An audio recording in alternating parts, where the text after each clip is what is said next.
morning, everyone. everyone. Okay, so we are here to talk about the story element of the movie Shrek. Okay, so at first I am Nathan Seeley. And I am Michael Jason P. Dumandan. So now let's talk about the characters.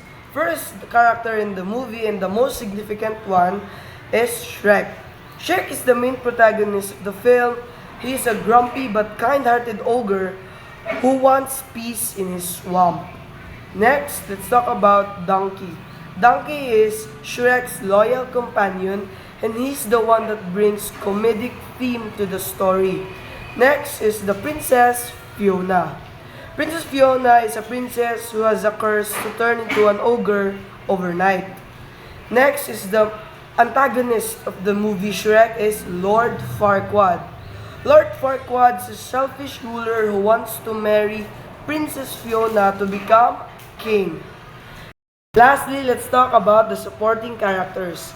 Now, there are many supporting characters we see in the movie Shrek, such as Pinocchio, the Three Little Piggies, and other fairy tale creatures, which symbolizes diversity and the uniqueness, the importance of uniqueness and self-acceptance.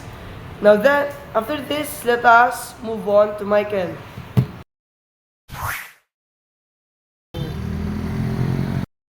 Thank you, Nathan, for talking about the character of the story.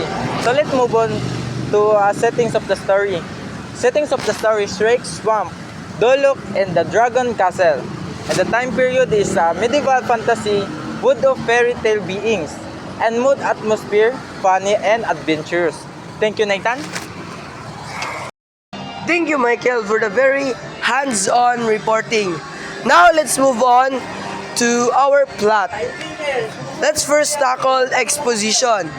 Now here we can see Shrek lives alone in his swamp until fairy tale creatures invade it due to Lord Farquaad's orders. Moving after our exposition, let's move on to the rising action. Rising action is when Shrek agrees to rescue Princess Fiona for Farquaad in exchange for his swamp's peace. Now that's it for my part. Now let's move on to Michael. Thank you, Nathan Lee. And let's move on to plot part 2. We have climax. Shrek confesses his love for Fiona at her wedding to Farquaad. Fiona reveals her true form. And let's move on to have fallen action. Fiona transforms permanently into an orb. They defeat Farquaad. And lastly, the resolution. Shrek and Fiona marry at happy ever after in the swamp. Thank you, Nathan Lee. Okay, thank you, Michael. Now, conflict. Let's talk about conflict. Now, in conflict, there are two types. First is external. Now, in external conflict is when Shrek versus Lord Farquaad. Shrek fights for his freedom and his home, while Lord Farquaad fights for his dream to become the king. Now, because of this, both of them has disputes. Next is eternal conflict.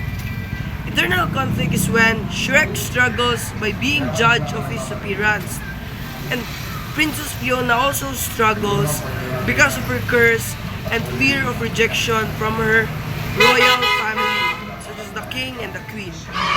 So that's the conflict of the Shrek movie. Thank you. Okay, next is theme, second to the last. What is the main theme of the story or the movie? True beautiful comes from within, and friendship, love break walls. Don't judge other by how they look. That's all. Thank you. And that's all. Thank you for listening, everyone. My name is Michael Jason P. Dumandan. And I am Nathan Seeley, here again, once again. Thank you.